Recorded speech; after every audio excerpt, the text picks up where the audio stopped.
asking. I wanna scream for the G.O.P. I wanna sit with TC and Jake. How you doing, bud? Welcome to my home. Thank you. I saw a bag of water. Well, it wasn't all water. Yeah. Some of it was pre-water. Do you think most people own an ice pack? I think that we do have an ice pack. I don't know why. My wife wanted some ice. I don't know. And she had some ice. That's an underrated Grego drop. Oh, I love it. It's not underrated by me. I think that Reference it often. the bag of ice, the Ziploc bag of ice, works better than most ice packs. Yeah, the shape. And you can kind of move the ice around. And shape it as you see fit. A lot of contact area. Yeah. Because it kind of flows better. We're not wearing masks. No more mandate. Well, I mean, we do this from inside my house. Oh, okay. I've been told. Iglesias said that one shot's fine. Jesus Christ, dude. I don't even know where to begin. Because the guy writes one book about the rent being too high and moves into his wife's parent-bought brownstone. He's a fucking epidemiologist now. I mean, he reads some FDA studies and stuff. Because he explained the news in a few articles one or two times. One or two times. I don't get it, dude. I just don't get it. You know, just think about how dumb what you just said is. If this were no, because I could back up and explain. I mean, I don't think it's dumb because there's more. I didn't want to do the whole podcast on Matt Iglesias' newsletter this morning, but I gave you a shorthand version. This is going to sound really, really stupid, given that we just pretty much talk about whatever. But everybody listening to this knows we don't know anything about anything. This is not, I swear to God, if people came here for actionable information on how they were to live their life on possible life and death manners, they should probably be dead. So this situation where a dude who I would probably reckon has either a political science or economics background. I think philosophy was his major at Harvard. Even worse, right? So the fact that now puts you in a position to offer, again, information people are going to act on about life and death decisions. People like me. And smart people like yourself are going to listen to that and be like, yep, that makes total sense. What can he not do? No. And that's not just him. That's a trend that is just like, it's fucking Rogan disease, right? I hear everything of what you're saying. However, the more you dig into the specifics, you don't have the specifics, so I'm not calling you out for whatever. But the more you dig into the specifics, the more your argument falls apart. The thing he's doing is he's in the sentence that I'm referring to, he has a link to the study he's talking about. Click on it and read it yourself. It's done by they are doctors. He's not a doctor, but he can read a paper that a doctor wrote and be like, this is a thing. Is he the one truth teller who had access to this article that had a platform? Why is not everybody, the science reporter at the New York Times? I mean, the point to in any scientific topic, there's wide disagreement. There's, doctors disagree about things. Pretty wide range of opinions there. And so I think all he's saying is that, you got the doctors at the CDC that say you really got to do the 2 shots and then you got to wait 2 weeks after the second shot. And then he's just pointing out that there are other doctors that are like, yeah, I looked at it. That seems a little cautious for my taste. So just representing that there is a range of opinion out there is the thing that he's doing. And I think that's fine. But I think what you said was Iglesias says you probably don't have to get the second shot. Yeah, no. If you're making the point that TC says annoying things to wind up his co-host, where have you been the last 10 years? I just can't stand him, man. Who? Me? Iglesias. Oh. No, not you. I just think about our conversation with Brunig, and he's like, people talk about defunding the police, and I'm like, I don't know. Yeah. Police violence seems bad, but I don't know anything about this. As far as how the mechanism of that particular policy prescription would work, I don't know. You can see Matt how Iglesias has someone never seen an I don't know. you can see how someone in his position would focus on learning about pandemic related things during this time, though. Iglesias? Yeah, he's probably. I mean, Is that related to the rent? he's. It's not even really related to a population control or lack thereof. I guess tangentially it is, but I mean, you're right that the entire concept of like a opinion columnist, where like I can just come and weigh in on everything, is like bad. But let's not act like he's the only one. He's one of hundreds, perhaps thousands. correct. And look, if we were to follow this to a strict rule, we never would have gotten the column where Maureen Dowd ate like 150 mgs of edibles. That was great. That was great. But despite this, basically, New York Times readers, I am here to tell you, I'm a fucking moron. Yeah, like I have just never read a label in my life. ignoring clear. And as a result, I was drooling on my hotel bed, dreaming of my children dying. Yeah. So if we adhered to this, strictly, we wouldn't. People get don't that, talk but about that enough. I- You're good to bring that up. It's needs one to of be my forefronted. favorite columns of all time. Let's go find it. Because at that point, Let's do a reading tonight. at that point, we're basically like New Jack Citying our own edibles and still somehow Yeah. getting them right and not eating the amount within a 10% probably variation. I do think that one of the most important marijuana regulations that has gone into place since it became legalized is that now, like all single servings, the maximum they can have is 10 milligrams. Yeah. It's just much more in line with, like the average consumer just isn't going to understand this shit. Whatever. I was going to give an example where I outed other people for smoking weed, so I don't need to do that. Still though, it's on the label. You're an adult. And if you're a fucking New York Times columnist who's here to like test it out, and you buy a bar of chocolate and you eat the entire fucking bar, and then afterwards you're like, I guess it said the serving size was one piece. Just not going to work out well for you. But I know it's late in the evening, so I did want to see if at the start of the episode, if you needed a little pick-me-up. Got some salts there. Oh, fuck yeah. You know this. These look a little more InfoWarsy. Yeah, than yeah, mine. yeah. Mine are a little Yeah. more medical looking. I think we have had this conversation. I know we've had this conversation. It might have been on the podcast. Might be able to get a montage going of saying that this is an InfoWars looking. And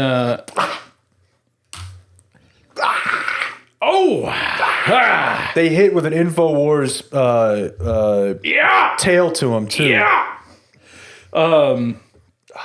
Now, a lot of times, just that because is this is like phenomenal, dude.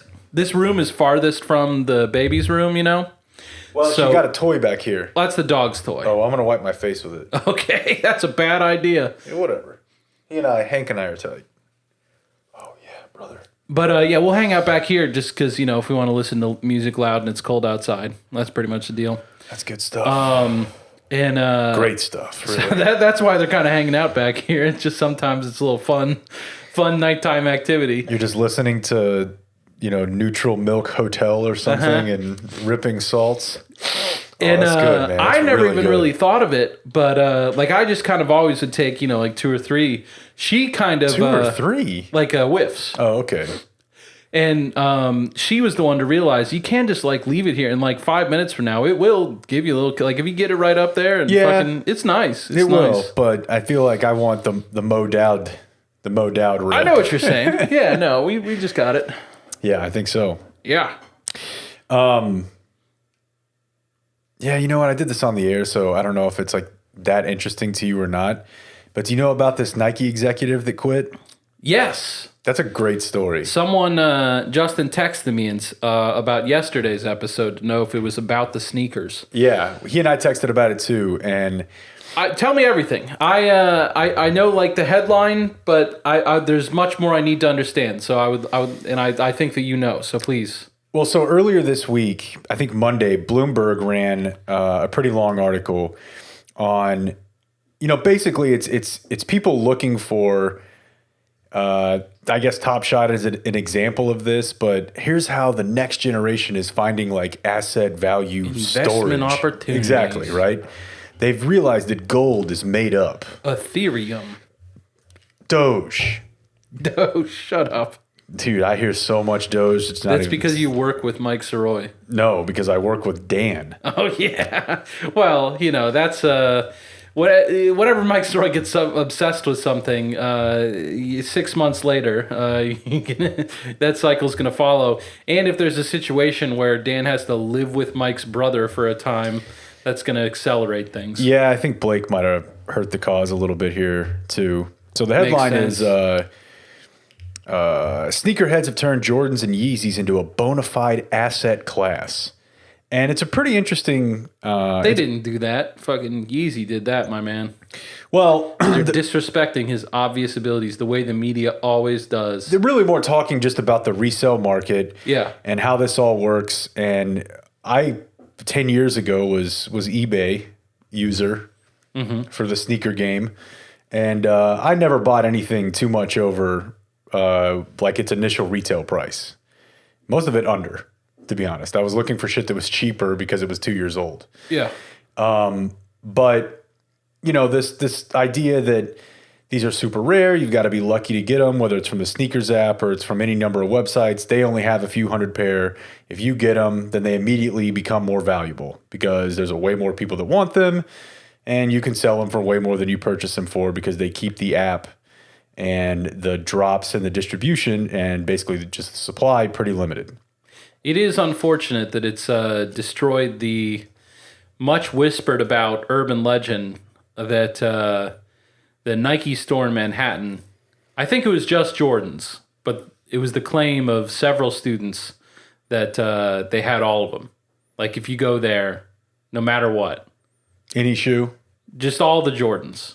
Every model, every colorway, all in stock, every size. Yeah, and I'll tell you, I've been to the Nike campus in Eugene.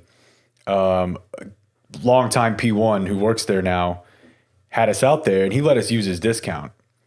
Which That's so great. I did clean up pretty heavily. But it's also not like going to a sneaker store in Manhattan.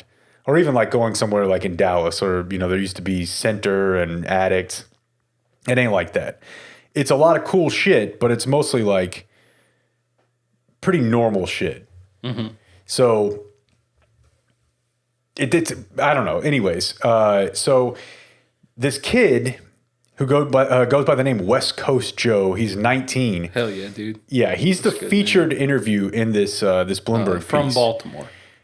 From Oregon. Oh, okay. Because his mom was the executive vice president and the GM of the North American I know that part. division of Nike. Yeah. And you probably know she's not anymore. I also know that part. So if you go through this Bloomberg article, they wait until very, very late into it to mention that his mom works at Nike. Mm-hmm. Most of it is them just explaining the economics of how he's pulled this off, where he's clearing $500,000 in revenue in a month. Mm-hmm. And it's because he is using I don't know if bot's the right word, but he's using programs to just absolutely slam every single one of these drops on every site. He's got algorithms and he's got I could start to see how this is a problem for her. Yeah. Go on. And well, the thing is that only the sneakers app is Nike affiliated. So the other stuff that he's doing with his algorithms are not. He's doing it at like Deadstock, StockX, like other collector websites. Too much. Well, the algorithm's only as good as the information you're feeding into it. The information, like if he's able to feed information into it that is, Nike exclusive, like even if it's not through the sneakers app, like it was a big scandal that DraftKings people would play FanDuel and that FanDuel people would play DraftKings.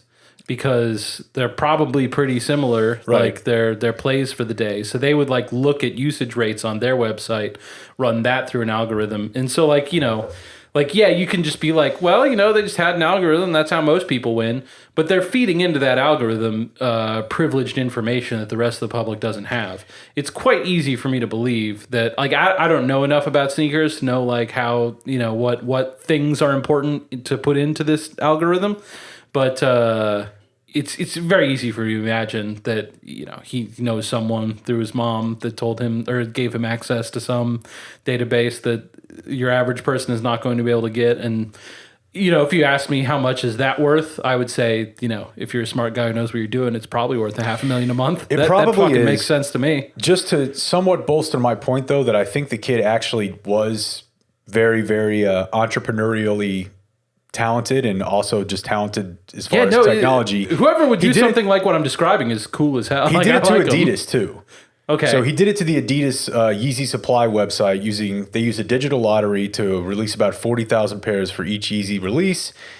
He's up on Discord at 3 a.m. He gets an alert. He meets with what he calls his cook group, which is 15 other people that he immediately gets to, and they use these programs, specialized computer programs to just flood it with signups. And then 3 hours later, he had purchased $132,000 of Yeezys, and a few days later, he had cleared $20K in profit on just that drop alone. There's also the element that, as part of that Discord thing, he was selling $250 a month subscriptions to allow people to get access to the same information that he had. Probably some of it which came from either his mom directly or connections that he had through her. He was selling that information on a subscription basis and then letting other people know, hey, here's what I know, do with it what you will, knowing they can't do what he's doing with it. Yeah, dude, but they can at least do something with it. I'm not respecting him anymore. You don't sell picks, dude. He was selling the picks. He had a Fucking tip sheet. tout. He had a tip sheet. Fucking tout. No respect. And so he's making all this money. Just because people are buying that, they're like, it's always a ruse. Like he's basically telling you, you can have like my leftovers, you know, like, of course he's getting there first, right? Like he's not giving these people equal access to him. He's getting there first, but he's probably... So like you'll have a slight, like it's just whatever they think that they're getting whenever they buy that and what they end up getting, there's like no way that those two things can match. It's a ripoff thing. Like if you're just, I mean, I guess if he's using fucking info from his mom, he's not doing this real scrupulous in the first place. But like, I don't know. If you know how to beat people to shoes, respect. If you want to fucking sucker other people into thinking that they can get beat for shoes, but they actually can't, and you're just taking their money from them, you're a piece of shit. I think there's a chance that you could pay, let's say you pay for 1 month, and like he can't buy them all. And if he can get you closer to the front of the line, and now you're going to buy a $200 pair of ones, and you add in the $250 you paid for his 1 month, you may have been willing to pay $450 for that pair of shoes at the beginning, which is way more than you're probably going to pay whenever someone like him wants to sell it for $700-800. Yeah. But speaking of not being scrupulous, he did this interview. That's a bad idea. He did this interview and was... Did he not like the money? Well, he seemingly was very, very excited to talk and to give like the whole lay of the land. I mean, you get it. He's fucking I'm sure 19. Yeah, and he's proud of what he's done. Like, Yeah. if I were 19 and I was making $500K a month, I don't know that I'd shut up about it. But if you'd like to keep on making $500K a month, don't fucking say anything. Yeah, you don't want to eat the biscuit wheels. No. Well, Did you just come up with that? What's that from? I just mean the gravy train. He I hear you. That's a great phrase. well, it's exactly what he did because he ate the biscuit wheel. he was his phone number is registered to his mom Okay. Yeah. because Mine too. I know, and I know that you're not alone, but probably for people whose parents Yeah, are tack that on. I meant to mention that. I meant to let you have a little laugh whenever I was going over the Jane Slater telling you that she did it by, pulling up her bootstraps. I was only able to do the ticket internship of the money they were offering because, I've never paid a cell phone bill in my life. It's still bonkers to me. Do you know the other I don't one? want to get bogged down. Oh, okay. I mean, if there's another one, I'd like to keep it in my back pocket. What is it? I don't know if I've told you this before. I think it's going to make you mad. It certainly will. I don't pay my toll tag bill.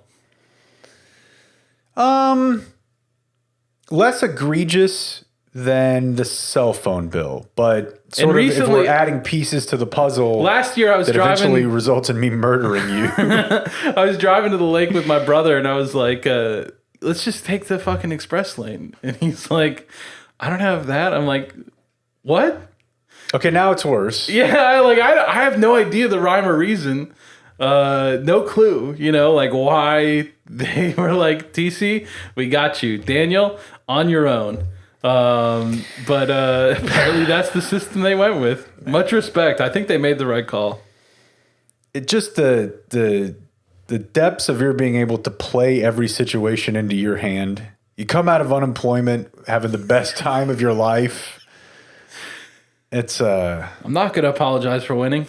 So anyways, he was talking to the reporter on the phone. At one point, the kid, West Coast Joe, calls reporter, and she figures out, I think it was a she, I'm not sure. Reporter figures out one way or another, because this is what reporters do, the name the phone number is registered to. You should probably always assume that if you call somebody who works in the media... That is a little bit... You think so? That Yes. every single time they're running the number?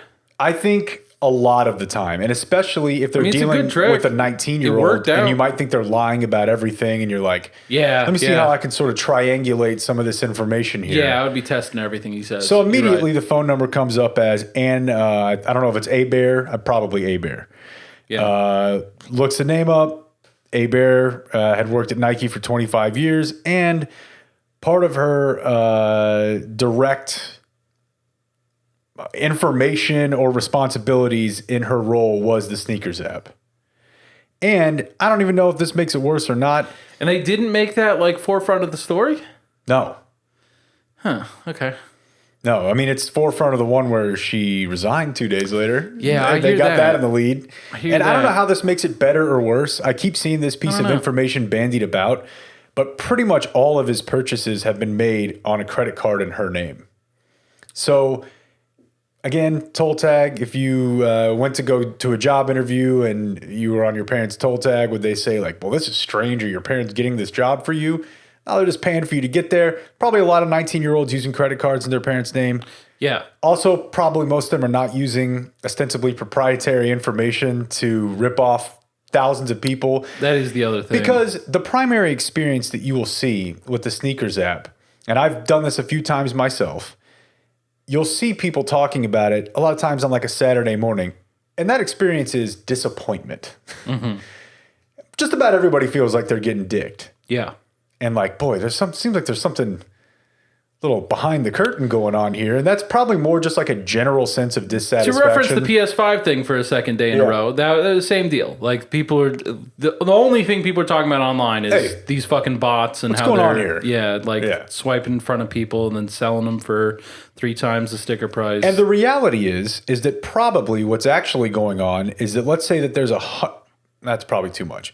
Let's say that there's 25,000 people who want this drop and they have 5,000 of them. If this kid gets 50 when no one else can do one, that's not the reason you're not getting one as part of the, 60 to 70% right. of people who are not. You're right. It just adds to the general idea that like, man, I feel like I'm getting fucked here.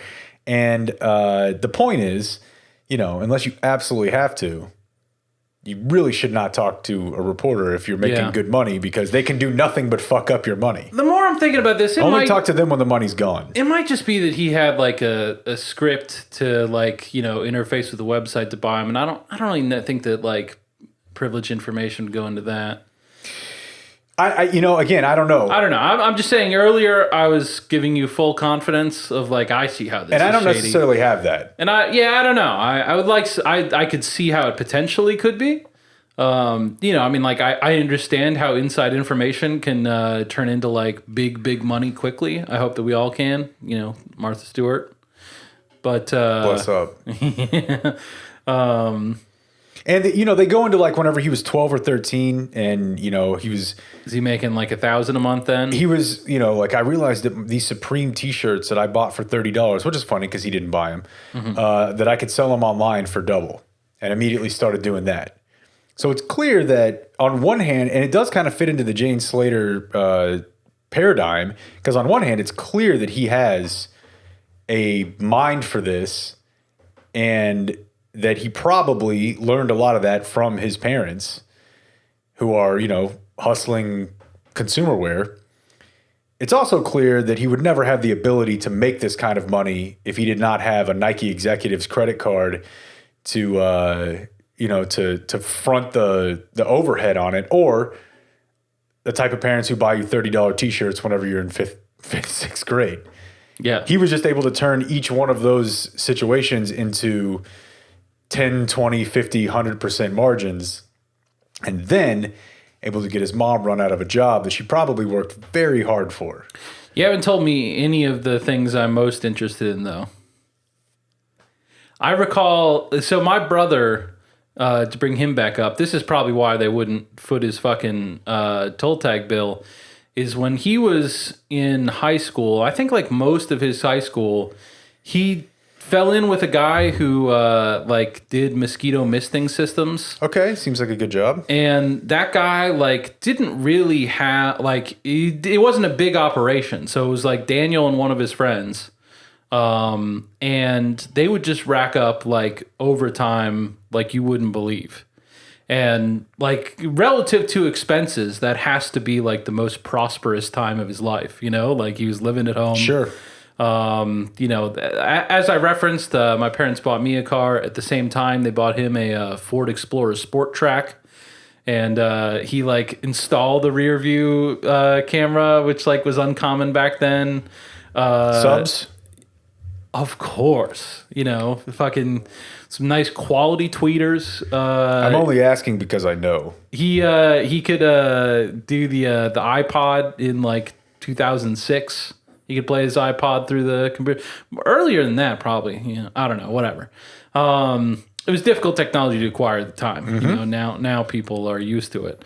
And it was an amazing thing to behold. He had a thing for his Xbox where like it made it like somewhat portable. Like that, it like would plug in and like it was like a flip up screen. It kind of made the Xbox look like a big laptop. And he's in the wrong line of work these days. I know it, dude. I need him to get that rich again. I don't even know what the dumb shit is right now. And that's what I'm talking about. This 19-year-old knows keenly. What I want to know is everything this man has purchased in the last. Oh, I know, dude. Straight blank check. Yeah, exactly. Yeah, he's got a vat of ice cream. He definitely can ride a slide from his room down to the pool. And then possibly be technically molested by a UC federal agent. Yeah, dude. Go read the ethics book again, lady. We got rules here. You can't make out with 12-year-olds. Honeypot and a kid. Jesus. So anyways, I imagine there's at least a small number of people who listen to us who have had the frustration of getting probably in the demo dicked by anything related to sneakers. The best thing you could do, I would say, if you need a rare pair and you don't want to pay way over price, have a guy that TC and Daniel grew up with buy 2 pair of these bad boys, meet you in the parking lot of the Star, and they'll sell them to you right there. What's up? Right Shout there out Blake. at the price that Blake bought them for. That's right. He's a good guy. He's a good man. Blake you talk keeps about a guy spreadsheets. who might be able to get some inside info. Once upon a time. Nowadays, not so much. I don't think. I think that he's just love of the game. But his dad was a Spalding rep, I believe, the whole time growing up. Spicy. So if you if our football got scuffed, that wasn't going to be a problem. Damn. He keeps spreadsheets on how Luka performs based on his footwear. I love the Twitter account. Yeah, it's great. Yeah. Go follow it. Luka Doncic. Absolutely. So I was continuing to think about the things we talked about yesterday and continuing to like marinate in that sort of story. Kind of heavy, man. Fair enough. But there was one on KCRW. You know KCRW? Of course. Santa Monica based NPR station. Did they used to run the show that it was hosted by a guy who was on The Simpsons? Ooh, that sounds like something they would do. I'm not familiar with that. Simpsons guy. I'll figure it out. Probably don't got a right guy there. I'll figure it out. You keep going. KCRW ran Harry Shearer's Les Show. There you go. He's from The Simpsons. Mm-hmm.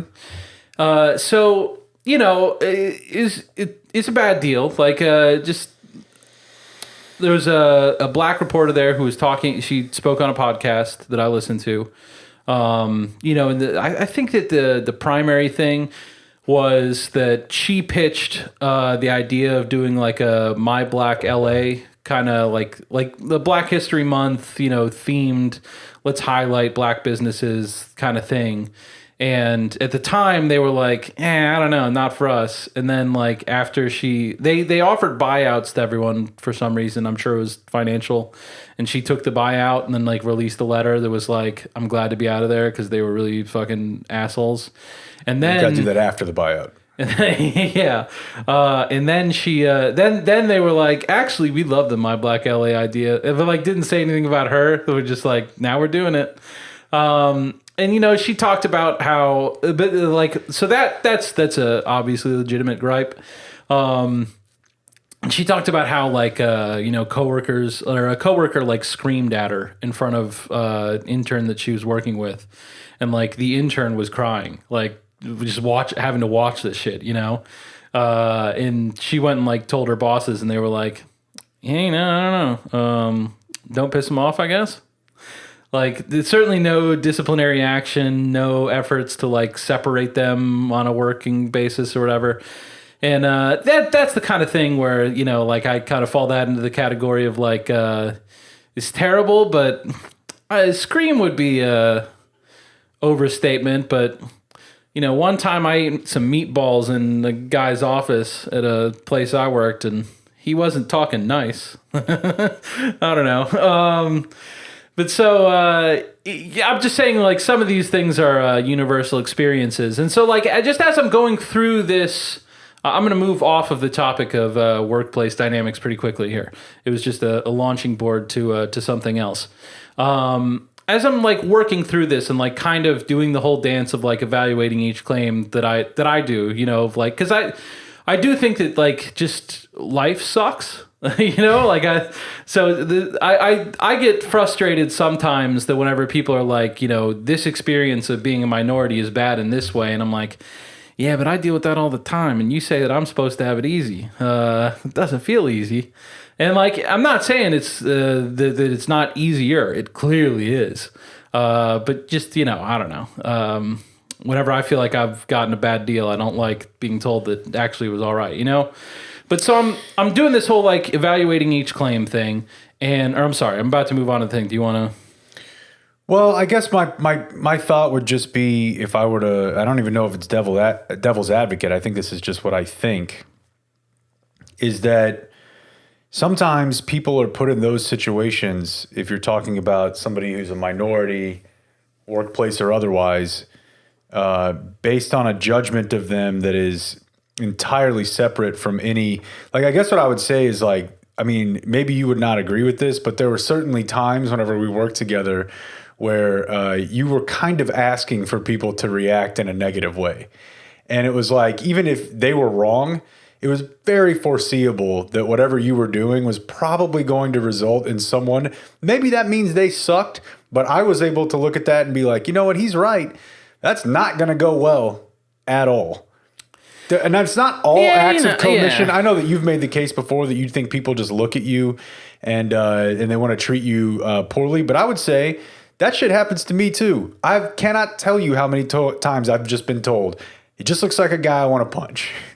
Just looks like a guy I want to punch. If you're talking about being somebody who's a minority in the workplace, or a woman, which I suppose is a minority in some workplaces, a lot of them, they don't even really get the chance to be like, I'm going to kind of do what I think is the move in this situation and see how you want to play it. They just get kind of judged without even being like, I'm going to put my feet up on this desk and read this book during your show. Even though I really don't have anything to do with this radio show right now, I'm going to send the message that I think this shit sucks by reading a book with my feet up right now. See, now you're like, it is true that happened. Like, it's just a good book, dude. But it was that ESPN oral history. That thing fucking Page rocks. Turner. You put that down. Try. Well, you can't do it. But see, this is what I'm saying.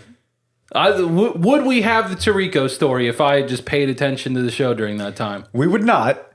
I'm just saying. How much have we gotten out of the Tirico story? A lot. I made the right call there. You may have. Like I knew the guy didn't want me eating meatballs in there, but like I thought it was kind of fucking dumb. I don't even know that story. It's not important. Okay. Yeah, I don't know. Meatball is such a disrespectful food. We disagree about like the frequency and extent of these things, but like, yeah, whatever. I feel like you're painting like I'm just walking around every day, whereas I feel like the actual list of things, like I worked there for 10 years, and like I don't think you could get 10 items that like everyone would agree like that was clearly egregiously over the line. So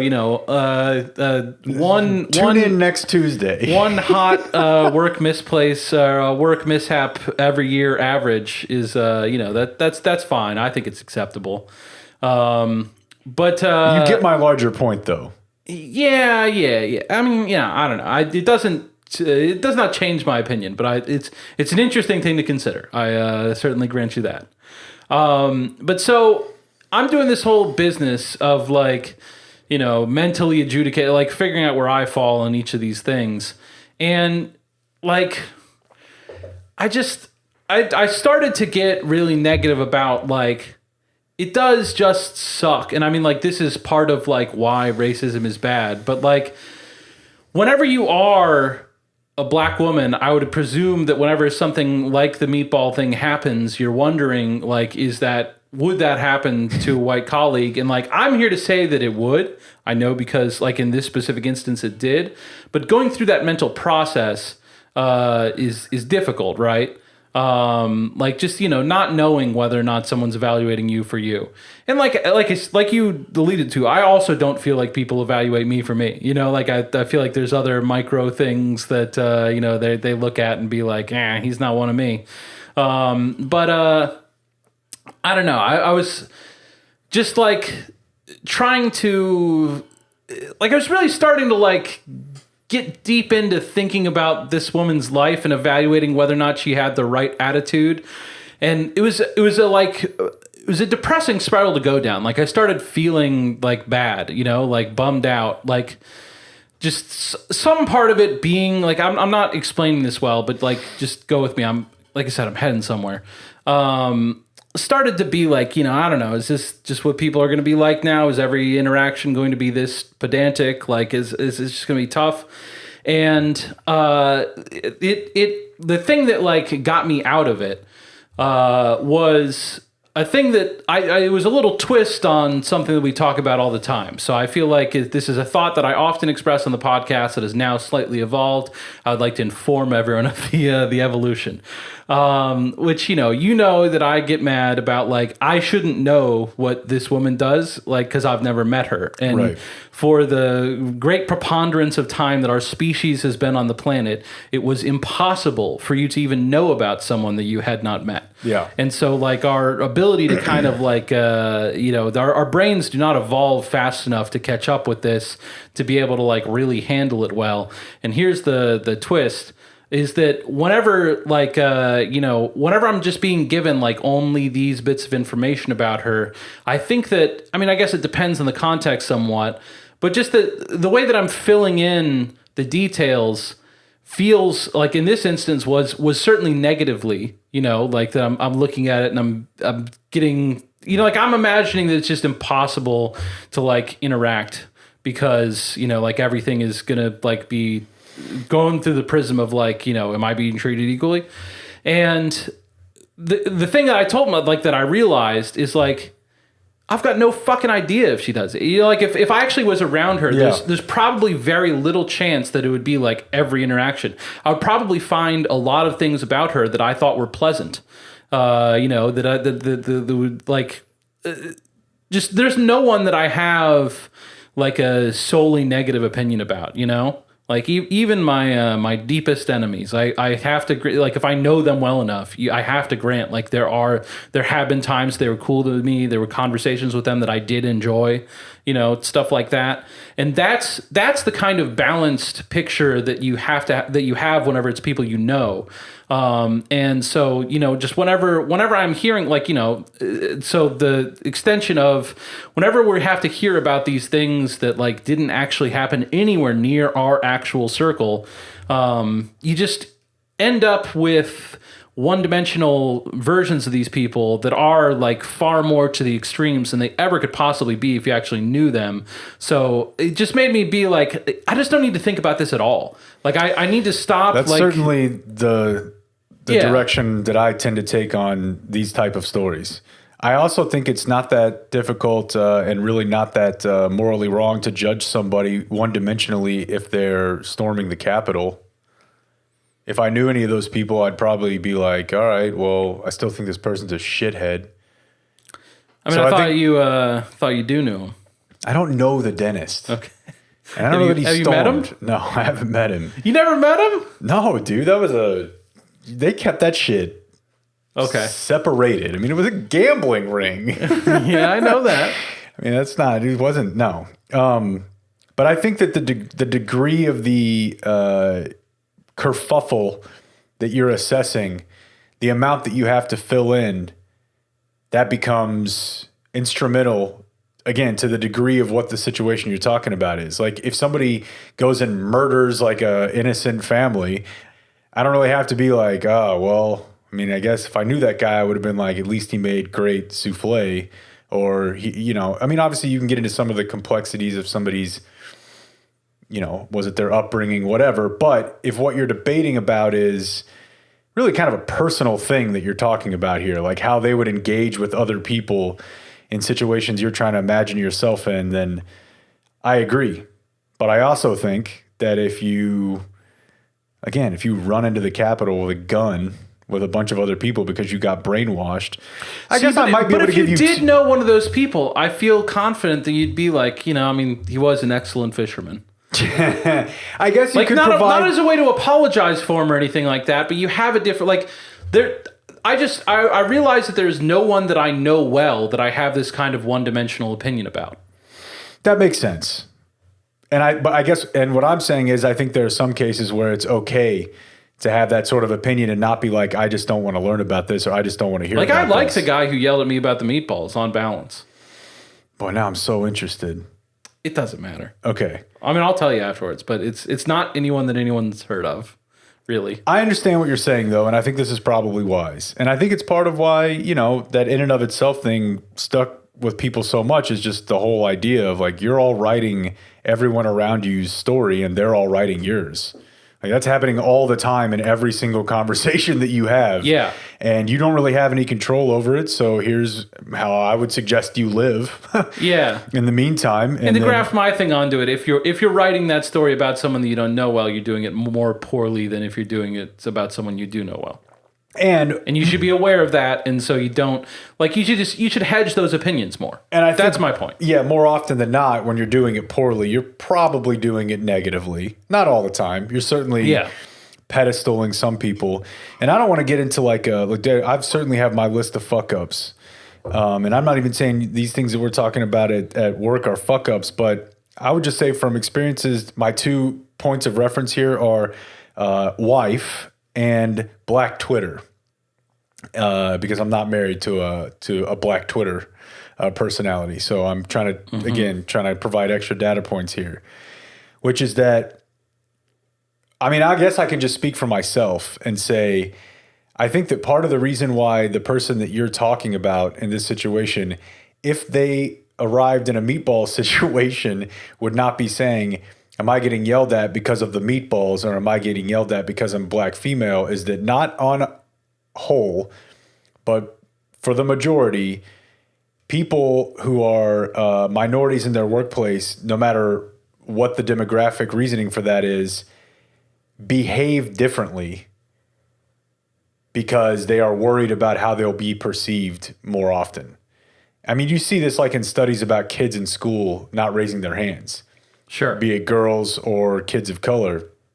So I'm not saying Black women would never find themselves in the meatball situation, or would never oversleep a Sunday morning. But I think it's probably more likely that people in those situations have to avoid foot up, read book more often. How many times is the hold steady going to play the Granada, dude? You just want to skip that? I was talking about me. And then if you're out... okay. I was trying to balance it by saying being late on Sunday mornings, which I have been late on a Sunday morning, okay? Yeah. So that was my point. Is just that I've heard countless stories of people that are like, basically just hold your tongue moments, or don't join in on a conversation because you're like, I don't really know if they're gonna, which is kind of a different version of what you're talking about, but it's almost occurring before it gets to the point where in your hypothetical situation it gets to. It's more of a, there's nobody in here, maybe I could just eat some meatballs in here, and before you do it, you stop and think, there's no way I can do that, because it's not going to go as well for me as it went for TC, even if it went very poorly for him. Yeah, maybe. But yeah, I think I heard the Musers talking about this recently too, the filling in the gaps thing, and the in and of itself angle on that is, he'll definitely mess with you, man. And it's probably just a matter of flat out, we know too many people. Everybody knows too many people. You know about too many people. You're past your Dunbar. I learned that's the I learned from Al. It was mentioned in one of our podcasts. I don't know. I know we talked about it before launching, but I doing a podcast with my friend Al about our experiences in the troubled teenager. I'm sure everyone knows. I've been tweeting about it a lot. A like psychologist. Yeah, Dunbar is, he's the guy that first observed or whatever that there's there's only so many people you can keep in your head. Yeah. Yeah. Like I got all kinds of people from middle school, high school, college that I liked them, and I don't know why I don't hang out with them now. But I don't. And I think that's everyone's universal experience, and it's because, there's a maximum, you have your Dunbar number, and you've already filled that up, and that shit trips me out too, because much like when I used to keep track and you would make fun of me of how many magazines I needed to read this month to get back on schedule. And so I'd read in 20. I mean, it was funny because I knew you were going to, and Jake, you gonna prove me wrong? I mean, I got a lot of it done. It's been years now. I canceled a couple of the subs. Did you catch up? But I mean, just a few more months. Okay. If I really put the hammer down. Yeah, But I have a sheet of obviously this is not as important now with the ravishing of my extended family in the last year, but I would keep a list of the last time I had a phone call with someone. Really? Yeah. And even a spreadsheet? Yeah. And even if you get off the phone, you go and update it, hit save. Yeah. I mean, that's not a bad idea. I'm not laughing because it's bad. I'm laughing because it's fucking crazy. And even people that I knew that worked, in our industry that didn't work at the ticket, that I'm like, man, I like keeping up with this person, and we would maybe go have breakfast or lunch once every, 4 months. I would be like, all right, I need to, and then I would look at it and be like, man, it's been a long time since I've done that.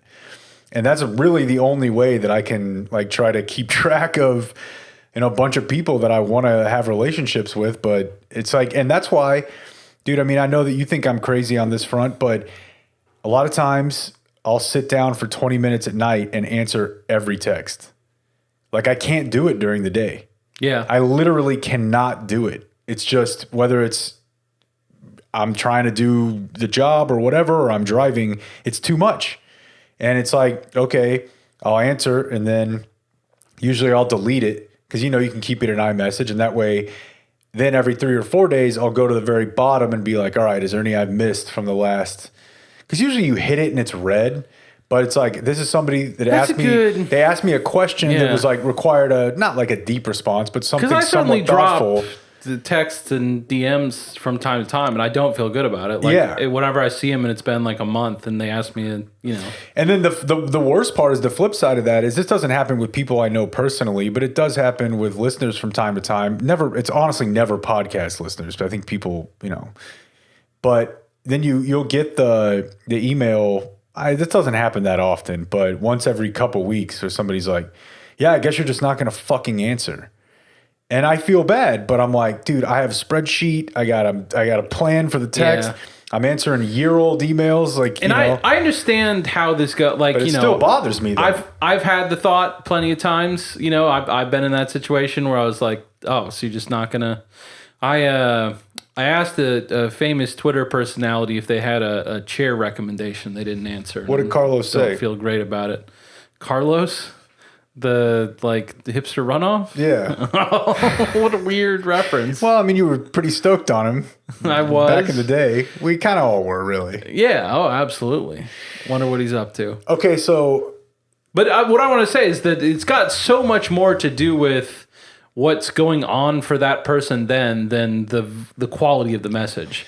Like, if I ignore a message... Absolutely. Without meaning to, I it's wouldn't because, even just say quality.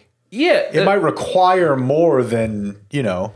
And I think it's weird too. But if I let something drop, it's because the second I read it, my daughter started crying and I had to go over there and then I forgot about it. Right. You know? Or maybe you were doing something that was going to take 5 minutes of your time and you looked at that and thought, this is probably a 20-minute email. And you'll get emails from people that'll be like, you know, that are just basically asking you for your thoughts on something we did on the air. And I shouldn't get upset at that. Because they're just interested and engaging or whatever. But I'm just like, bro, I write for a living, but I do this radio show. So if you want to know what I think about, like, you know, should they trade KP? Like, I don't know. And then I'm like, I think there's too much salary left on the deal. And Brick told me they couldn't get much for him. yeah, Brick's in trouble, buddy. What does that mean? Brick has been... I feel like he's never been better. He's been making a number of bets against KP's season statistics against basically no one but himself. So... Why?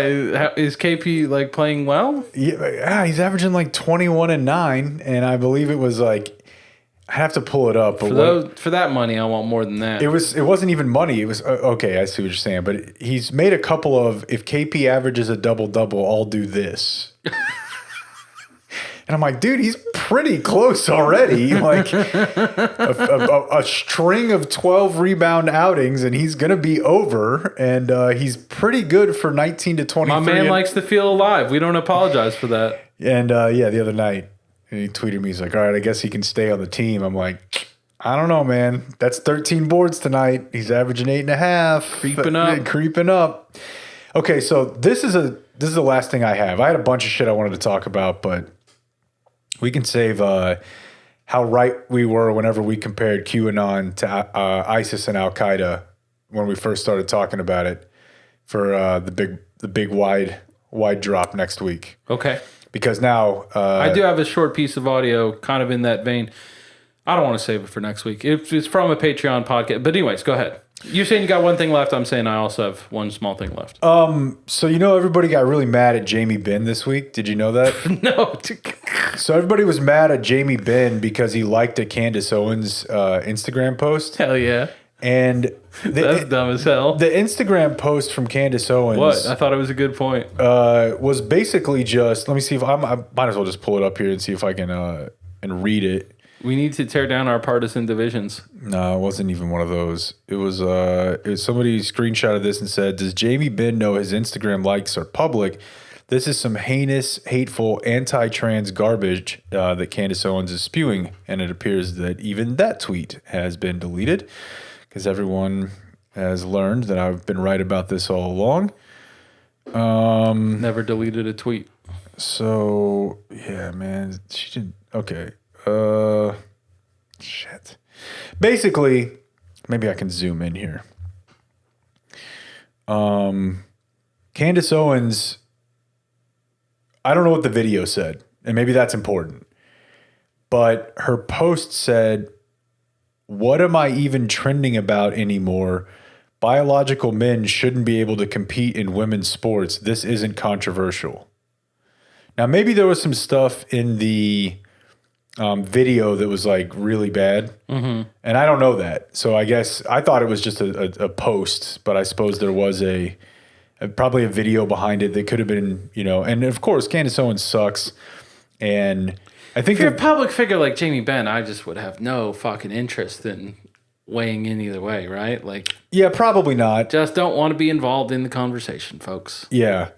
But so the reason I'm asking you especially this, not with those numbers, is I want you to explain, no doubt, I want you to explain to me why I'm transphobic for being I don't know.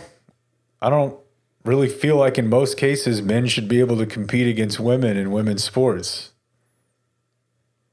Like, I mean, there are, I suppose, times where if somebody has undergone, you know, whether it's like the hormone treatment or surgery or whatever, I don't know. This is a thorny issue. I apply to this what you say that Matt Iglesias should apply to things. The thing that Brunig applies to, defund the police or whatever. Of someone else can. I'll let y'all take this one. And I understand why. It's because anything that you say that feels like, oh, I guess that's probably what I naturally think about this, people are going to say to you, like, that's wrong, and here's all the reasons why. And I I've would actually say more looked that I into just don't have a natural feeling about it.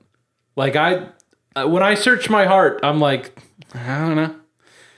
You all make good points. Make them to each other. Leave me out of it. Because like the Mac Beggs thing was that he was born as a biological female, if that's the term you use for that, and was a trans man, and they were making him compete against females. That's not what he wanted. Yeah. He wanted to compete against While males. he was taking hormones. Exactly. He was competing against females because they wouldn't let him do anything else. Right. So that was like that's not the same situation as what she's saying, a biological male. And I mean, at some point, I don't think it's wrong this is not about like saying females are weak and should be subservient to males, but on balance, obviously in the athletic sphere, for the most part, you're going to have a competition imbalance, which is that's not the point of competing. I mean, obviously I think I won, we won 2 games my senior year. So I'm well aware of what it's like to be trotted out against. There's probably surely some female in the school that would have improved at one of those positions. Could have been worse. Yeah. But yeah, I don't know. Like, I think part of it probably is that she sucks so bad on so many other issues that people are like, everything she says sucks. And I'm okay with that, I guess. Yeah. And like, I'm sure, I don't know. I don't ever want to know the rest of her trans opinions.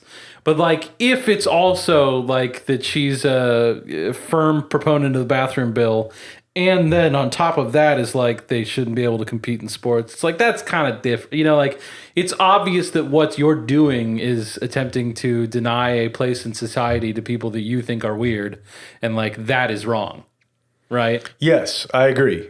And I think the bathroom thing probably doesn't affect that many people.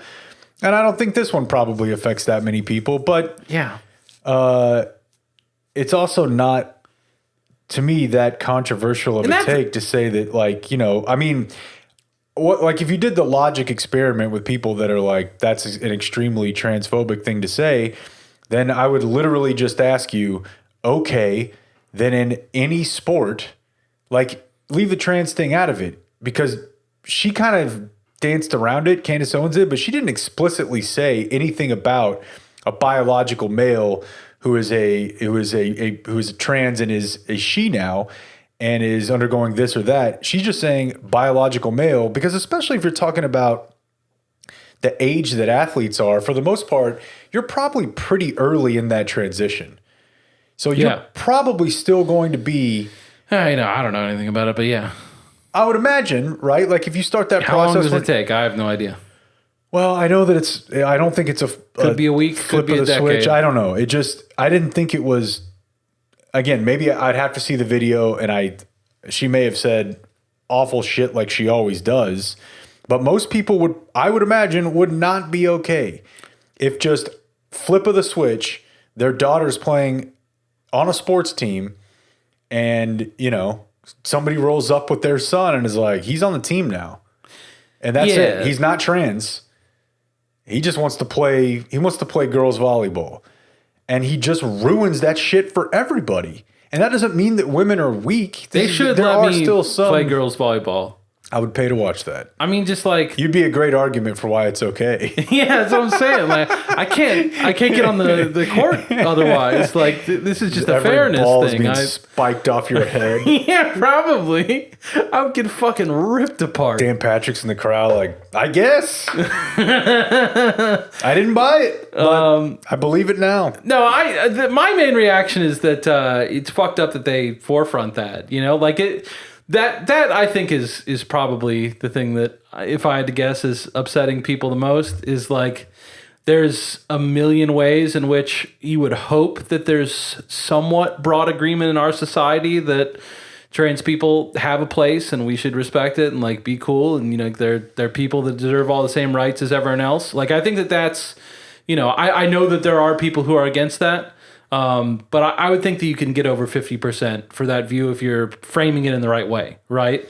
And so whenever you forefront the biological men playing women's sports things, that's a way of intentionally framing it so that you're stripping away support. So that's why I think Candace Owens sucks. Like she's trying to, like she's taking something that, as you point out, is applying to a tiny minority of a tiny minority. Yeah. And being like, this is the thing I want to talk about. I mean, it's obviously just a culture war battlefront.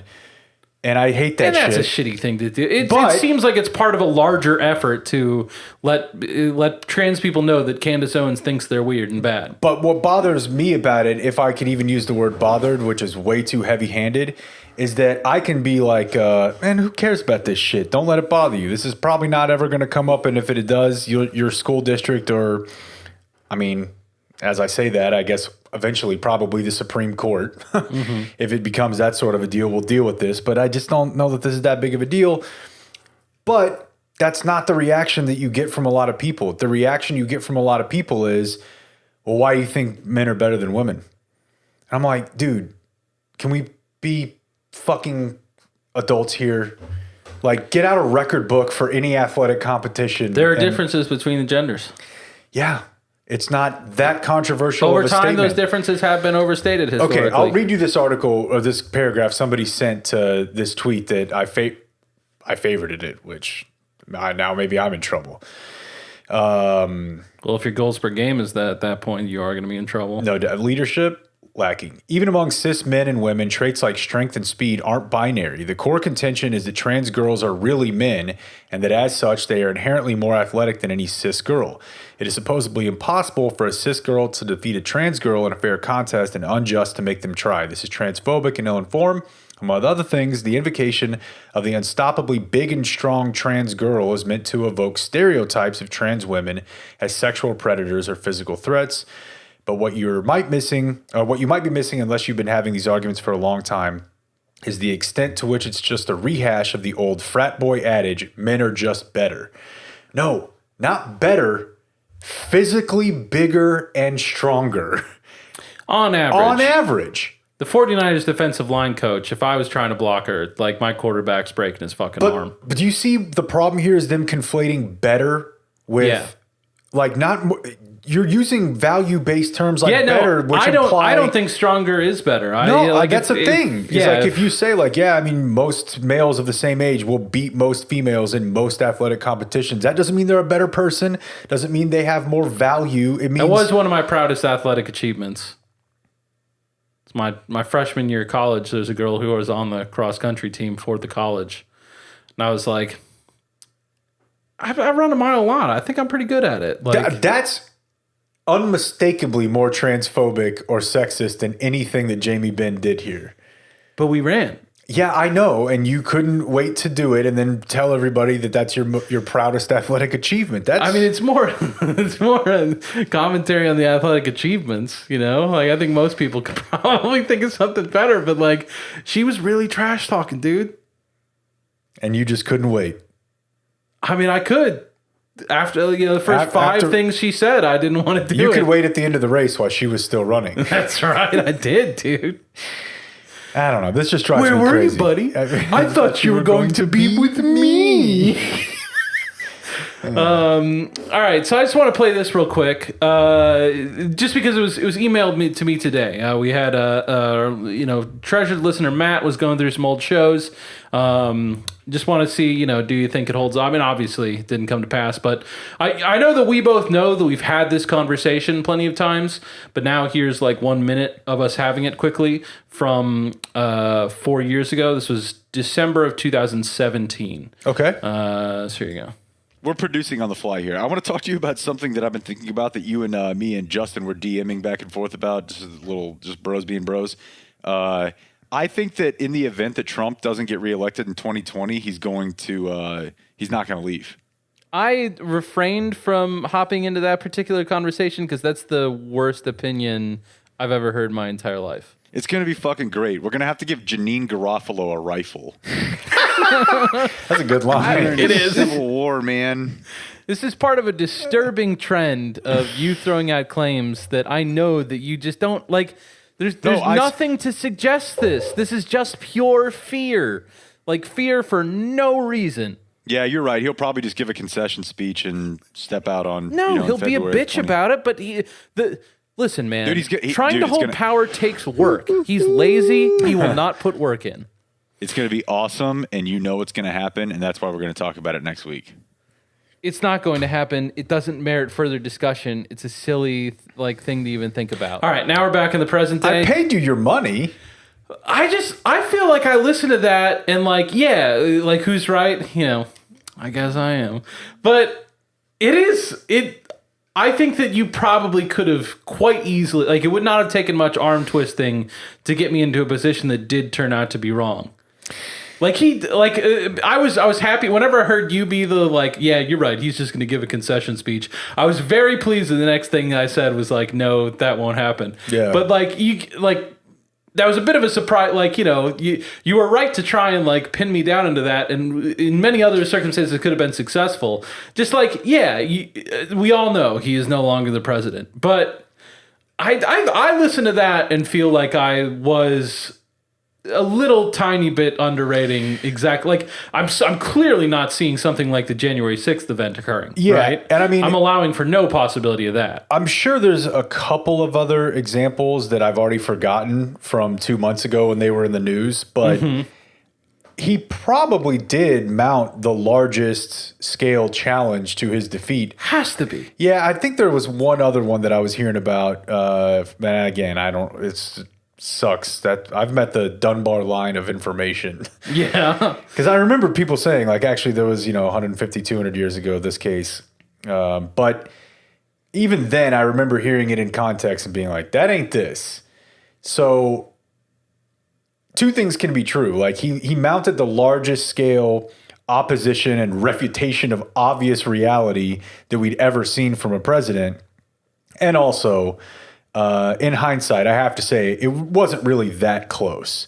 It was actually closer to my prediction that there was going to be a lot of violence related to the election than it was that he would never leave office. People did die. Now, I also still think, and Matt can pull this and send it to us in 4 years, but it's probably more like 2 years. I do think that he's going to run. If he's not dead. Now, I don't think that he's going to win because I still think that there's this weird... You're not signed on to the come town plan of every single 4 years he runs and wins. Then does a much shittier job than the last time, and so gets swept out. But then does get back in. Yeah, it's like the what do you call the third movie in a trilogy? Not the sequel, but this time they're better. And then they started focusing on how he stands. Yeah, he does stand funny, but that's a whole other topic. So, and I don't know, I don't know if you've seen the information about this, there's these nascent not independent, but these new political parties that are, and I think if they tell him, we will back you, I don't think that's enough to win, though, because I still think there's a party, realpolitik thing in this country where if you don't have the backing of one of the two major parties, you're going to have a really, really tough time. So I don't think that he can get the Republican nomination, but I honestly wouldn't rule anything out. And I would not be surprised if we've seen the last of him on a debate stage, which is really all I'm holding out hope for at the end of the day anyways. Yeah. I just want my big boy back in the mix. If you could choose to give him the nomination or not, the 2024 Republican nomination. So if you give it to him, you're guaranteeing the debate stage, but also, opening up the strong possibility that he's going to win again. What are you deciding? That is a awesome question. Do you care about the future of the country, or do you care about entertainment? Well, okay. So let's break this down a little bit. I think I lean entertainment right now. So from a positive standpoint on the entertainment side, there is the notion that if he were nominated in 24 but just got absolutely fucking bushwhacked by a barely alive incumbent, that would be a pretty resounding blow to the lasting legacy, which I don't think that's going to be over. Now, the Republicans may not nominate him, but they're clearly still leaning into a bunch of his shit, right? Clearly. So I don't think that's going to be completely rinsed off in 3.5 years. So if he ran... I mean, he told people to go attack them. Then they did, and they still were like, gotta give him his fair day in court. It's where incredible. I'm going to acquit him. And I think something that burned that hot, that exact scenario you're talking about, that is not going to be over in 3 years. Now, it may be over in 6 or 7, but I still think in a few years there's going to be enough Things do change fast. Like MTJs and the 2012 election.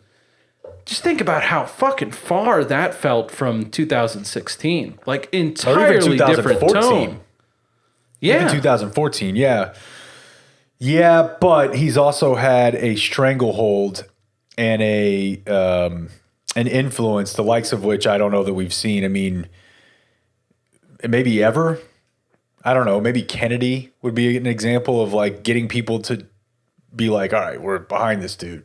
Yeah. But And I mean, like Kennedy, I think it's just his sheer physical attractiveness. so the pro would be if he runs and He's just hot. outside of the pro of getting to see him do no puppet again and bring up, where's Bojo and where's Hunter? You'd be in jail. You should be in jail. If he runs and gets demolished, that would be pretty satisfyying. Yeah, I just don't think anyone's getting demolished anymore, Probably not.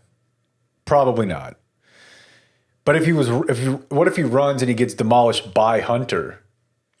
Well, I mean, obviously, I would really like that. And it would mean a lot to me. It should also be said that, like, I know we're only Thank you, President Hunter. Food just for everybody. You saved my life with your cocaine use. I know we're only a couple months into this, and I'm not ready to relitigate the whole should you vote for Joe Biden after Bernie got, what's the word, rat fucked? Mm-hmm, That's the cool kids say. Yeah. But as I'm staring at this pissing match over the COVID bill and how, centrist Democrats want to say it's too expensive and they want to means test it, and I'm bombing other countries and I'm, or demurring on the idea of college debt relief. It does strike me that if the next year or two look exactly the same as the first two, that You might vote Republican. it's not that I would vote Republican, but I think that there's a pretty good chance that Biden will be vulnerable. And, Yeah, dude. And I think Hell yeah. And I no, think, he's making bad moves, in my opinion. but they're also the exact moves everybody knew that would happen. Like, I mean, maybe there was a brief he moment faced where a people historically weak opponent. Like, he couldn't have beaten like a bunch of other people with those shit ass ideas and barely know where I am brain. Yeah, I don't know. I mean, I think that last part is comedy, but not really all that true. But He's not as sharp as he used to be, dude. I don't think that the ideas are particularly good or helpful. You pick out a random speech from this year and from 1990, you're going to notice a big difference. The similarity would be reissuing the corn pop narrative, though. And that, as I just demonstrated... The story made sense in 90. You're just like, I see the points. It's got a clear narrative. It's just a good speech. Does he have a chain? What would you do? You would lean towards run again, even if there's a chance he wins? No, I'm fucking around. I would not want the possibility of Donald Trump taking back the presidency. I think he did a bad job. Me neither. Definitely not. I think he did a bad job. Of course he did a bad job. It's just that it's a little bit disgusting to me how much of people's opinion on who they're going to vote for is tied up into how that person makes them feel, as opposed to what that person actually does. Yeah. Oh, yeah. No, that's And I think one of the that's foundational things you have to understand about politics these days. Yeah. Is issues don't matter, and which I guess is reason for why the thing we said about Biden doing a terrible job means nothing, right? Like, If you liked him, I mean, you can find all kinds of people explaining on Twitter that actually you're a fucking piggy for wanting a $15 minimum wage. Joe Biden's doing the right thing, not giving it to you. It's a great idea. No, nothing is going to change at all, is it? It's just he doesn't use racist words, which is something for sure, but it's just what's different. Well, there is a path to change. He's like 85. He's like 85. He just turned 86 when I said that sentence. You got to give up the ghost, my good man. You'll always have Las Vegas. But there's something we can do. What's that? I mean, I don't want to. Don't. Yeah. All right. Don't. That was merely a comment about getting out the vote. Yeah. What I was gonna say is get out the vote. Something you can do is you can get out the vote.